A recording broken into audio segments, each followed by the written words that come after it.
CM Punk returns to Raw for a one and done segment, and to be honest, I know we're only 2 shows into the brand new year, but I am almost done with Monday Night Raw. Welcome back, guys, to Fog Wrestling for your Monday Night Raw review. And let's just say it straight away, this show wasn't good. This show straight up sucked. And I know people are going to be like, oh, you're just bashing WWE for no reason. No. Seriously, just compare the ending to Raw to the ending of SmackDown. What did we get in SmackDown? We got an exciting triple threat match. Yes, a match that meant something. A match where the winner was going on to the Royal Rumble to face Roman Reigns. It was Randy Orton versus LA Knight versus AJ Styles. It felt fresh. It felt unique. It felt important.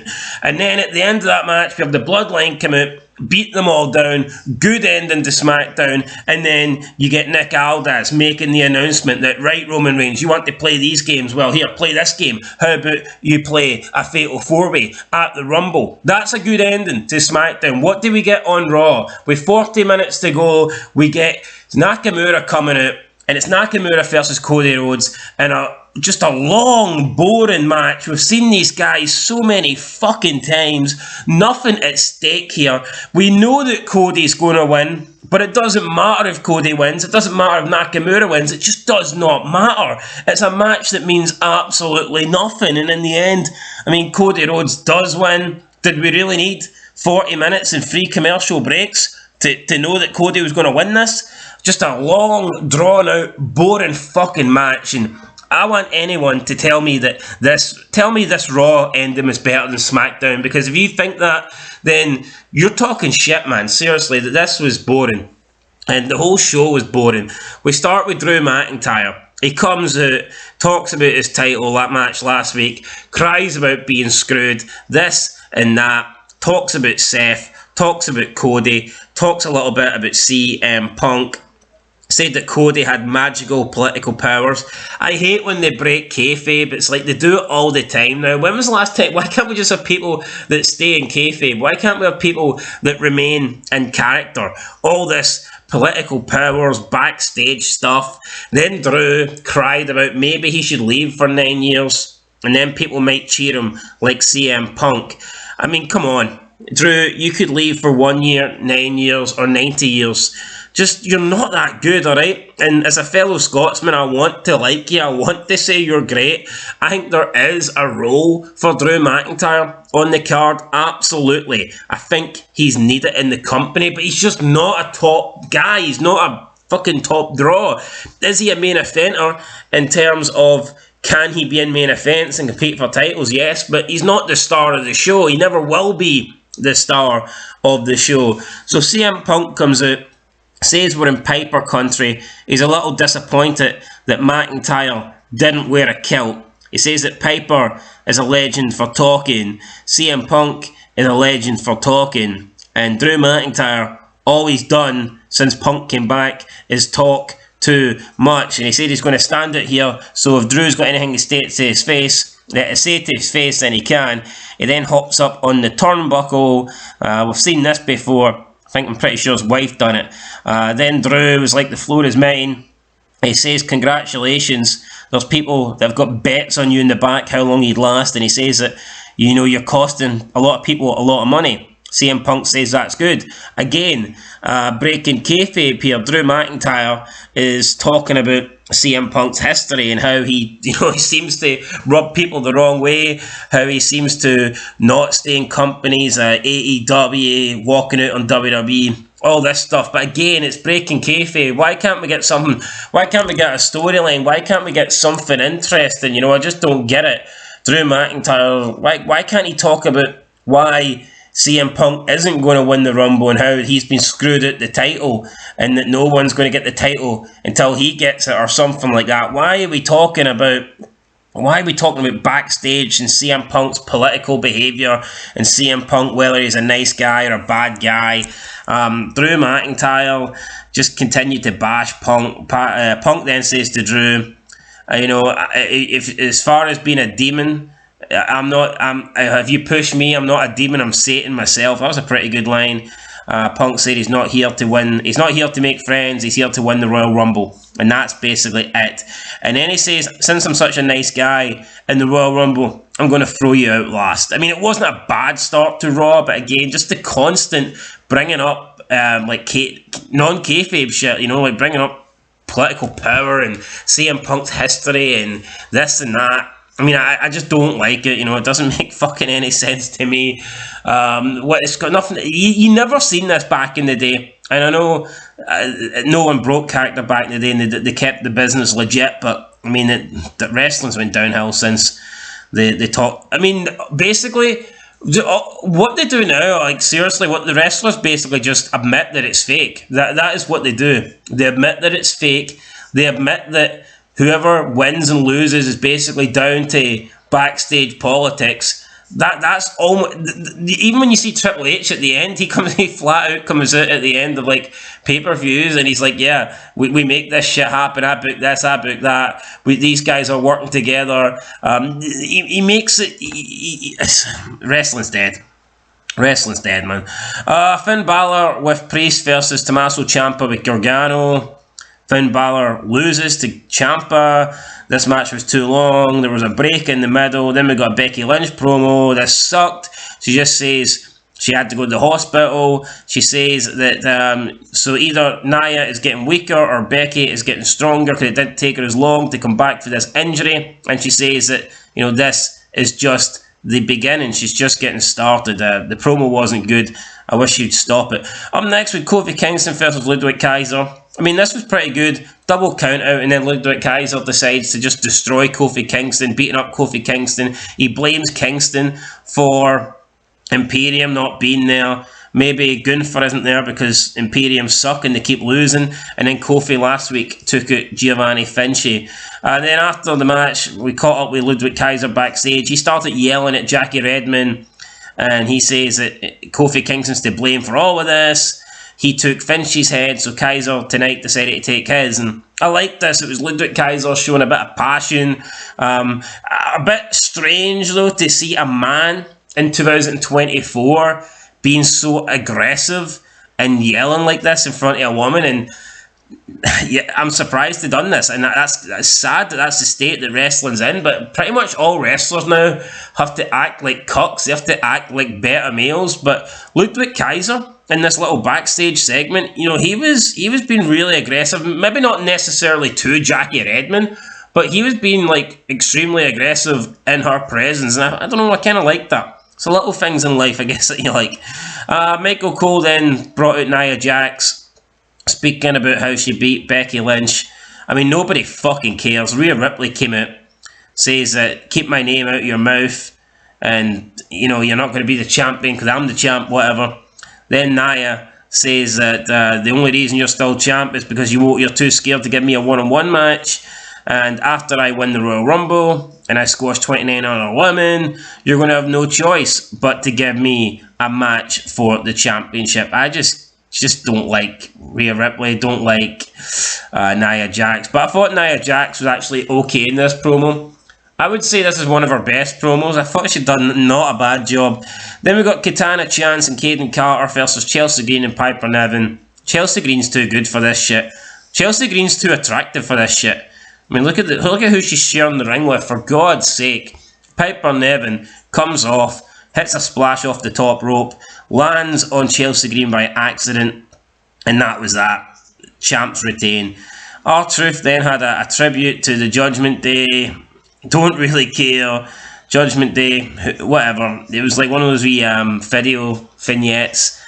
R-Truth, like, everyone thinks it's funny, but is it really? I mean, is it fucking really? I think R-Truth's a guy they could have done so much more with, and now for like a decade now, he's been reduced to just this dumb, you know, fucking comedy guy. And I mean, it's not that fun. R-Truth's a funny guy, but I just don't think the stuff he does in WWE is that funny. Honestly, I don't.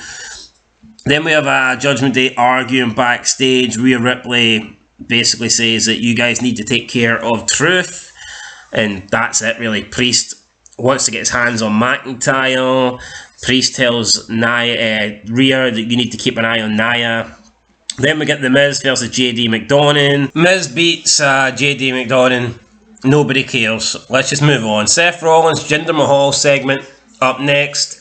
We're almost 2 hours into the show, and we get our first appearance from the champion. Our first and last. I mean, why is the champion not the main focal point of Monday Night Raw? Why are we not seeing Seth Rollins until fucking hour number 3? Makes no sense to me. Honestly, I don't get this.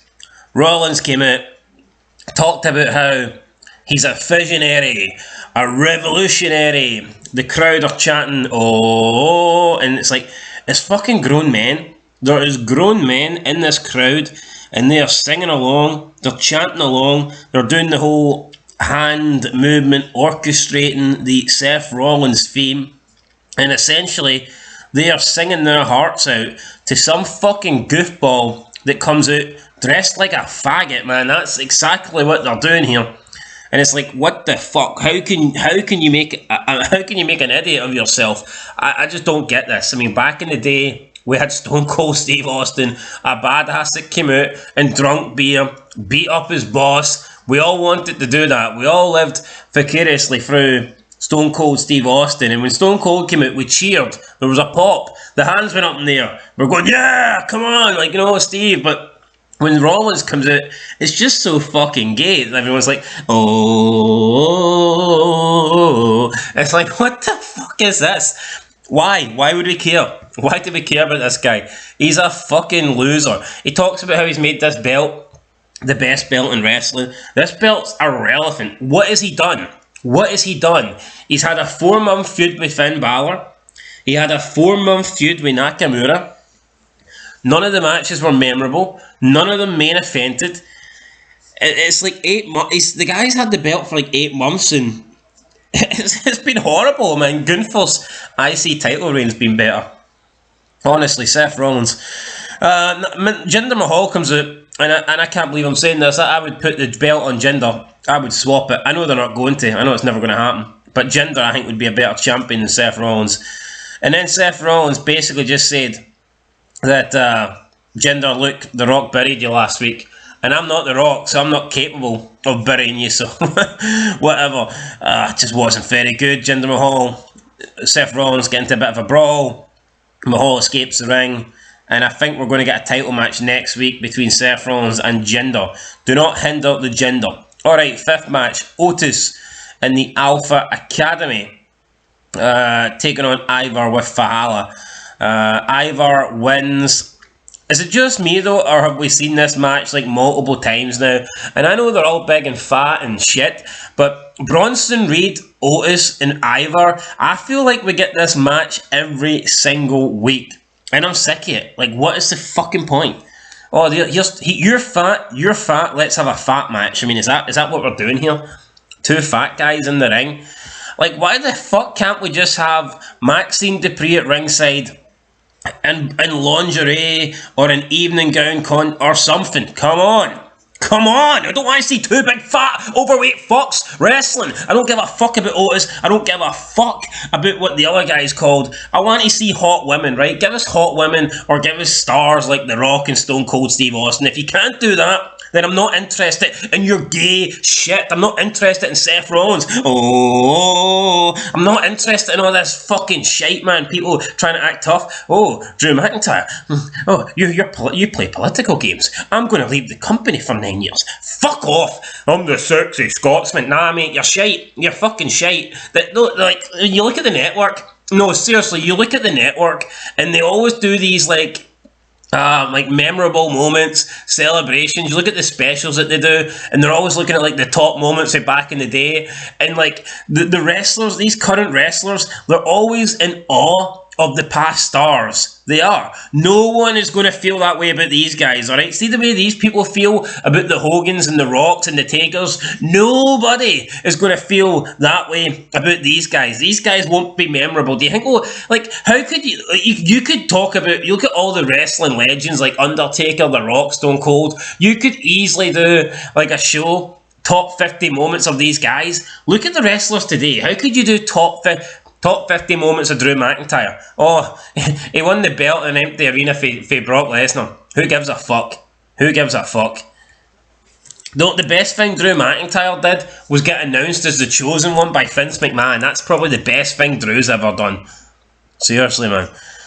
This show sucks. That's what I get. Let's just get it over with. Alright, so we had that. Backstage, we're talking about Jey Uso's resolution for 2024. Nobody cares. Bronson Reed appears. I mean, whatever. We're getting a feud between Bronson Reed and Jey Uso. I don't care. And then we get Cody Rhodes versus Nakamura. A 40-minute match. Street fight. With a table in there. With the mist getting sprayed into someone's eyes who wasn't Cody Rhodes. And then Cody wins with the... not the code breaker, the crossroads. And it's like, this was so predictable. Really? We watched 3 hours of Monday Night Raw just for Cody Rhodes to pin Nakamura, then celebrate. And like I said earlier, compare this to SmackDown, where you had that triple threat match that felt fresh. There was actually something on the line. A shot at the Royal Rumble against Roman Reigns. Roman Reigns coming out, beating them all down. And then the big announcement from Nick Aldis that it was going to be a fatal 4-way.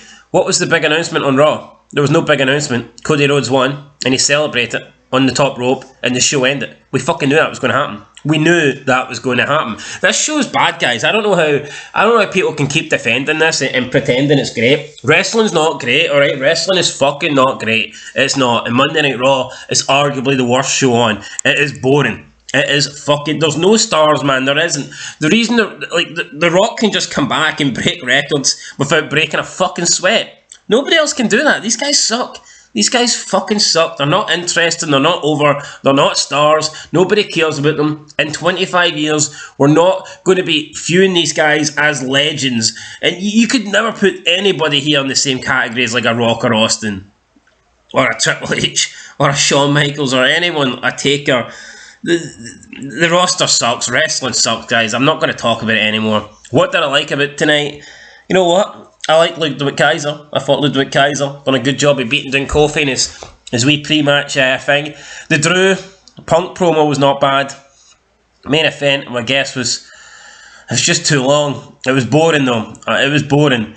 Seth Rollins and Jinder, we're getting that next week. And Nia Jax, I guess, cut an alright promo. Right, you know what? I'm going to give it a 3 out of 10, and that's a fucking good rating for me. A 3 out of 10 is a pretty damn good rating, but it just wasn't interesting, guys. I'm sorry, it was a boring show, and Raw just needs to do more. It needs to be better. It's not exciting. Literally every single match you watch has a commercial break, and some of them have 2 commercial breaks. And does every match need to go like 10 plus minutes? Whatever happened to matches lasting 3 or 4 minutes? Why does every match need to go 10, 15, 20 minutes, man?